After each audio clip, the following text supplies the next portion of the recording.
Olá pessoal, tudo bem? Aqui é o professor Álvaro. Hoje vamos mais para uma aula.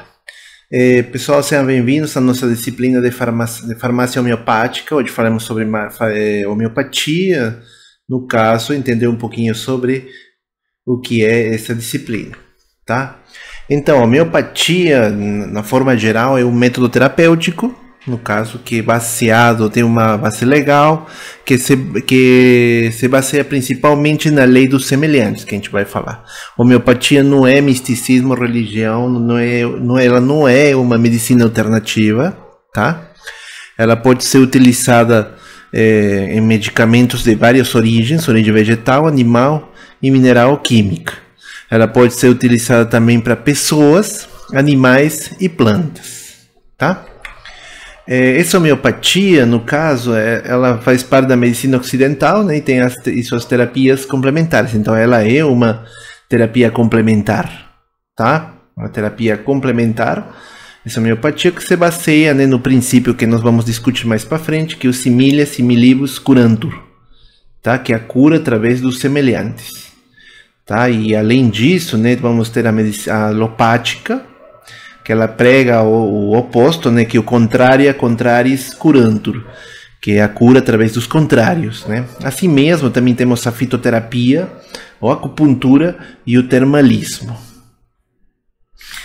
As terapias alternativas, né, no caso que a gente falou que não tem nada a ver com a medicina complementar ou terapêutica complementar, são essas que estou citando aqui. Essa já é outra coisa, né, no caso terapia de florais, terapia ortomolecular, iridologia, enfim, reiki, quiromancia, todas elas não se relacionam com a homeopatia hahnemanniana, né, que é origem no grande Hahnemann.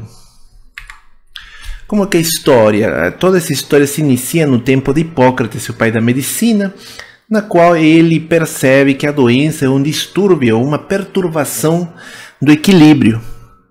E ele fala que a terapêutica deste tipo de doenças é através da natureza, o que ele chama, né, a vis medicatrix naturae, que é a medicação, a terapêutica através da natureza, do poder curativo da natureza.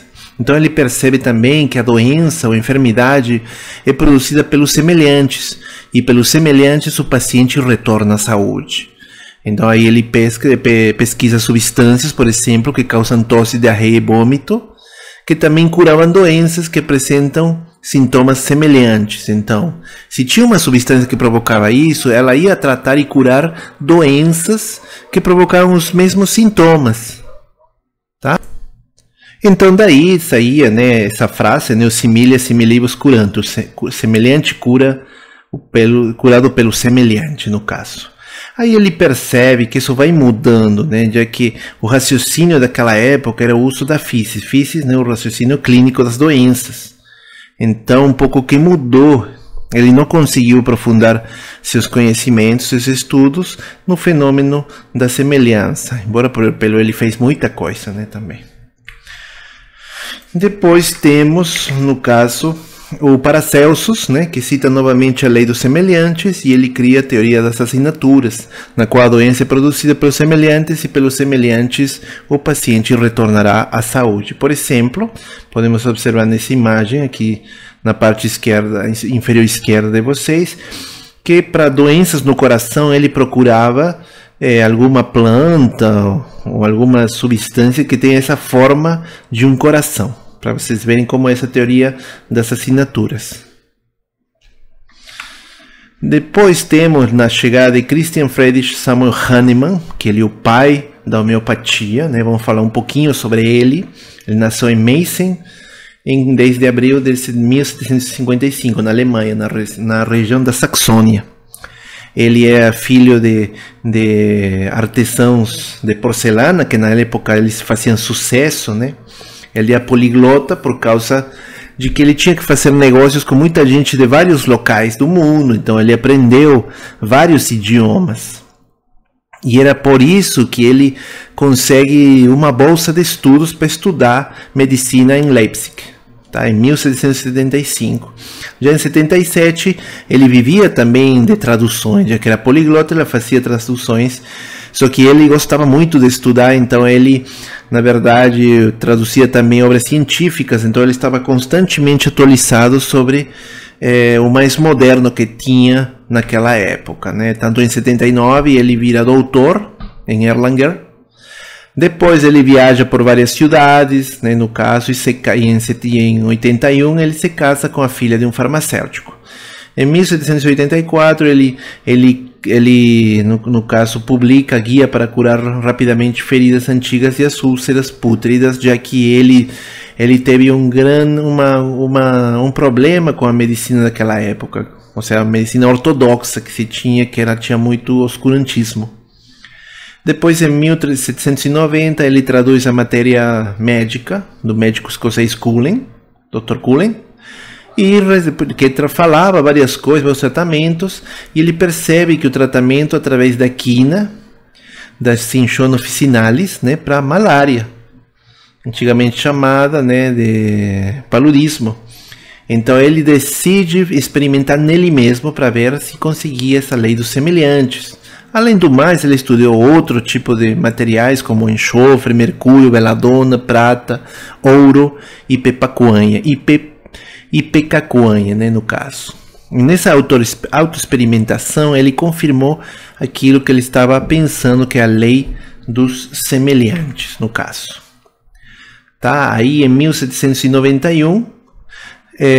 aí observou, né, e publicou um dos princípios, os fundamentos da homeopatia, que é o similia similibus curentur, né? Obviamente ele experimentou nele mesmo 61 substâncias. Tá? Em 1796, com a publicação da sua obra, teve o nascimento da homeopatia. Então Hahnemann publica, né, um ensaio sobre um novo princípio para descobrir as virtudes curativas das substâncias medicinais. Já em 1799, ele indica a veladona, que produz manifestações semelhantes à escarlatina. A veladona é um antiespasmódico, então ele era muito utilizado também para problemas do trato gastrointestinal, e a escarlatina também produzia esses mesmos sintomas. Então foi por isso que ele indicava essa veladona para o tratamento da escarlatina. Inicialmente se utilizava doses ponderais, no caso.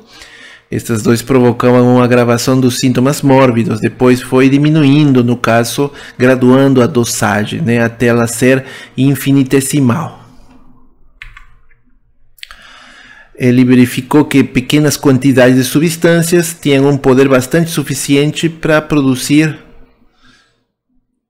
uma ação patogênica, né, no caso, né, e assim conseguiu o equilíbrio dessa doença. E isso se deveu através das sucusões. O que é sucussão? Isso se deu esse termo. Na verdade, sucussão é agitação, tá? Mas no termo da homeopatia é a maneira pela qual eram dinamizados os medicamentos que o Hahnemann produzia, né, no caso na homeopatia.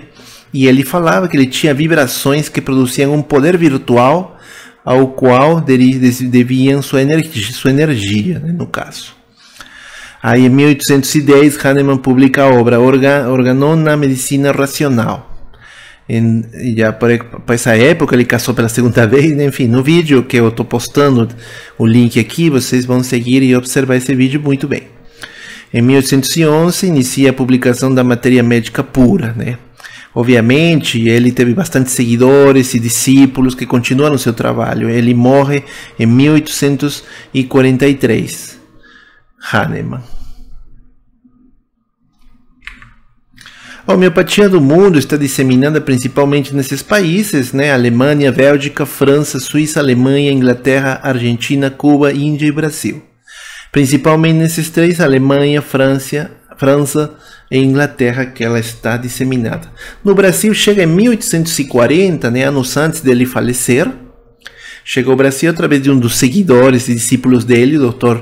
Moore, que inicia a propagação da homeopatia no Brasil, né? Ele cria o Instituto Homeopático e a Escola Suplementar de Medicina em Santa Catarina, tá?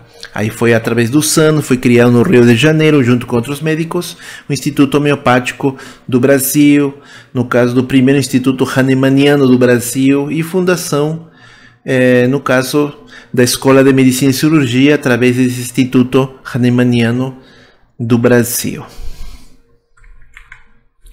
Já em 65, já tem muito a ver com os farmacêuticos, surge as leis específicas para a farmácia homeopática, né, que tem a ver muito conosco na manipulação dos medicamentos. Em 76 foi aprovado os decretos 78841, que aprova a primeira farmacopeia homeopática. Nós já tínhamos, né, a farmacopeia alopática, agora vem a homeopática. Em 1980, através da resolução 1000 do Conselho Federal de Medicina, reconhece a homeopatia como especialidade médica. E enfim, até que chegamos em 2003, que através da RDC 151 da Anvisa, aprova o primeiro fascículo da parte 2 da segunda edição da Farmacopeia Homeopática Brasileira. Tá? As boas práticas de manipulação de preparações homeopáticas é contemplado pelo anexo 5 da RC 67 de 2007. Aqui estou mostrando a legislação, no caso a gente vai falar um pouquinho delas nas próximas aulas, mas aqui estou mostrando são 12 legislações que envolvem a homeopatia, né, iniciando desde 65, pelo decreto 5747, que geralmente todos eles falam sobre o uso, manipulação, receituário, industrialização de medicamentos homeopáticos e a venda de medicamentos homeopáticos, né? Como podemos observar, temos as leis, aquelas, principalmente a Lei 6.360 de 76, que dispõe a vigilância sanitária e que esses produtos, esses medicamentos ficam, no caso, na área farmacêutica.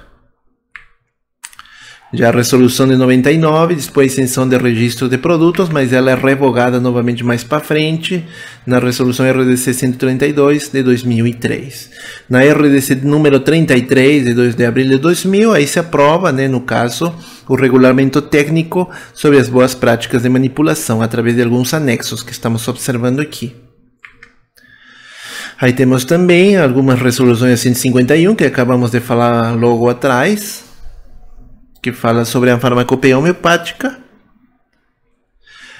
No caso, a homeopatia, ela trabalha em 3 especialidades, tanto na medicina humana, através da resolução 1000 de 1980, que também comentamos agora há pouco, e na resolução 625 de 95, que foi para medicina veterinária. E no caso, na farmácia, foi através da resolução 355 de 98, que estabelece como especialidade da farmácia homeopática. Esses medicamentos homeopáticos, a gente vai ter de várias origens, origem vegetal, origem química e origem animal. Aqui na origem vegetal, que é uma das mais utilizadas, né? Normalmente temos a origem química, que também a gente irá estudando aos poucos.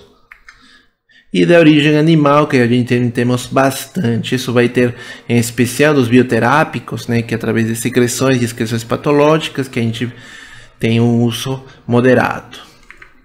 Os princípios e fundamentos que iremos falando no decorrer desse semestre tem a lei dos semelhantes, que já falamos, a metodologia experimental no homem-são, que também, né, na qual ela avalia a patogenia experimental medicamentosa. Tá? Se avaliava, como fez Hahnemann, avaliou nele mesmo, ele avaliava como a substância que ela produzia e também o medicamento. As doses mínimas infinitesimais, no caso, o medicamento único, né? Um medicamento de cada vez ou o medicamento constitucional, similium, para todos os casos. Bem, pessoal, essas aqui são as nossas referências, tá? Não esqueçam de se adicionar, de entrar no meu grupo, né, no caso WhatsApp, e essa aula estará disponível no meu canal de YouTube, Álvaro Gaudos. Se inscreva e deixe o like. Nos vemos na próxima semana. Tchau, tchau.